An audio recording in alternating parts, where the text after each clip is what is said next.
I'm Don Nelson. Here are your top headlines. The city of Caldwell has officially asked the county clerk to conduct an unprecedented runoff election for City Council Seat 6 after a question surfaced about whether a winning candidate must receive a majority of votes. Candidate Evangeline Beechler called for the runoff after John McGee was declared the winner by the county earlier this week.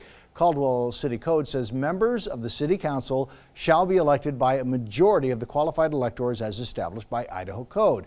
The issue is the City Code doesn't define exactly what a majority is.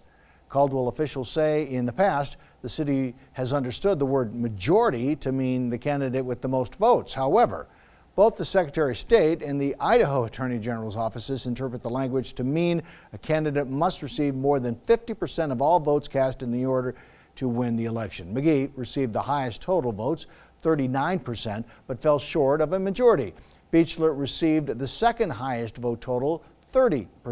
Beechler and McGee will face off in a runoff election, although no word yet when that will be. The city of Caldwell says candidates who have won races in the past, despite not receiving the majority of the votes, held their offices legally because they took their offices under good faith under how officials understood the code at that time.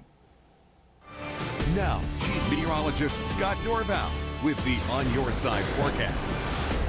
All right, let's take a look at what's happening right now. Another amazing day in the valley. If you got a chance to get outside and enjoy these comfortable temperatures, 60 degrees, light wind, the sun is shining. It's a little hazy. We're getting a little buildup of pollution with the stagnant air. High pressure is beginning to drift overhead, and so our air stagnation advisory in effect here for the valley. All these regions you see in brown. This hasn't changed much, but I'll show you something that has changed. Okay, cloud cover has drifted away. A jet stream still to the north. That's not different, but the high clouds are gone. And one of the main reasons is our big ridge of high pressure is beginning to migrate inland a bit. So the center of it is now over western Nevada, and in the center of it you have lots of sinking air and the driest air, and so the clouds tend to go around it to the north, and that is the case. So a huge, because of this heat building here in the west, by the way, massive outbreak of cold is going to go back east, expecting close to 155 record low temperatures coming up here over the next few days as cold air blasts in, but we will keep the mild weather here in the west, and there's the moisture right across southern Canada. Let's look at that extended forecast here into the weekend.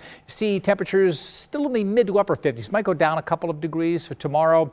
That might just be because of cool air settling in the valley, a little bit stronger inversion, so we'll have a haze in the air. A few clouds will drift in Saturday night and Sunday, and then off and on cloud cover for the beginning of next week. And I do think we'll see temperatures holding generally in the 50s with no huge changes, no precipitation. This massive dry streak continues.